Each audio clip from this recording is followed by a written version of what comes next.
এখন যে গাণিতিক সমস্যাটি নিয়ে আলোচনা করব এটি সোনালী ব্যাংক লিমিটেড অফিসার 2014 এর নিয়োগ পরীক্ষায় এসেছিল।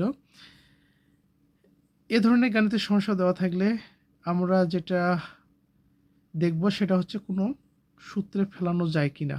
সূত্রে ফেলতে পারলেই আমরা সহজেই এটার সলিউশন নির্ণয় করতে পারবো। আচ্ছা, এখানে দেখেন √5 plus √3 into √5 minus √3 equal to কত? এটা।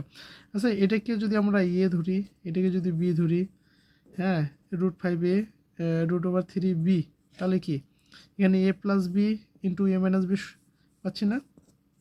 আমরা কি পাচ্ছি? a plus B into a minus B, আর এটা সঙ্গে সঙ্গে কী লিখতে পারি? a square minus B square. তাহলে এখানে এ বলতে কি √3,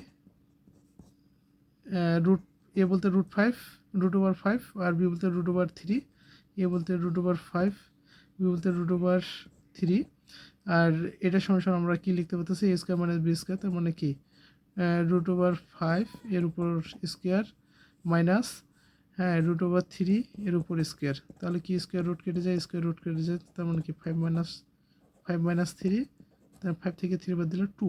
তাহলে আমাদের কাঙ্ক্ষিত উত্তর হচ্ছে কত? খ। ঠিক আছে, এই ধরনের গাণিতিক সমস্যা থাকলে অবশ্যই কি আমাদেরকে দেখতে হবে যে এটা কোনো সূত্রকে অনুসরণ করে করা হয়েছে কিনা, আর সেই সূত্র ফেলতে পারলেই আমরা সহজেই এটা সলিউশন নির্ণয় করতে পারবো, এই ধরনের গাণিতিক সমস্যার সলিউশন নির্ণয় করতে পারবো। তো এখানে এই যে আরেকটি অঙ্ক দেখতে পাচ্ছি আমরা, এখানে কি 15 square minus 4 square divided 16 square minus 4 square. অবশ্যই এটা কি একটা সূত্রতে পড়েছে, তাই না? এটা আপনাদের জন্য হোমওয়ার্ক থাকলো, আপনারা এটার সলিউশন বের করে অবশ্যই কমেন্টে জানাবেন।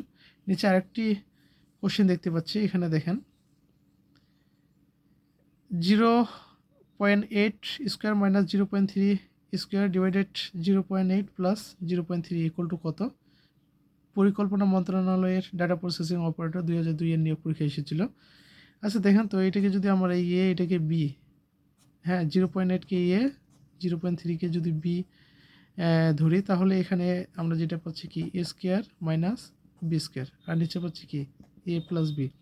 তার মানে উপরে পাচ্ছি আমরা কি a square minus B square, নিচে পাচ্ছি a প্লাস বি।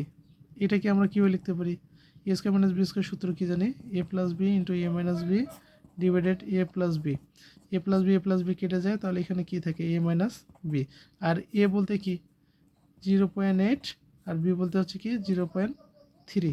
তাহলে বিয়োগ করলে কত আসে? 5.0, তাই না? 0.5 উত্তর হচ্ছে কত? গ।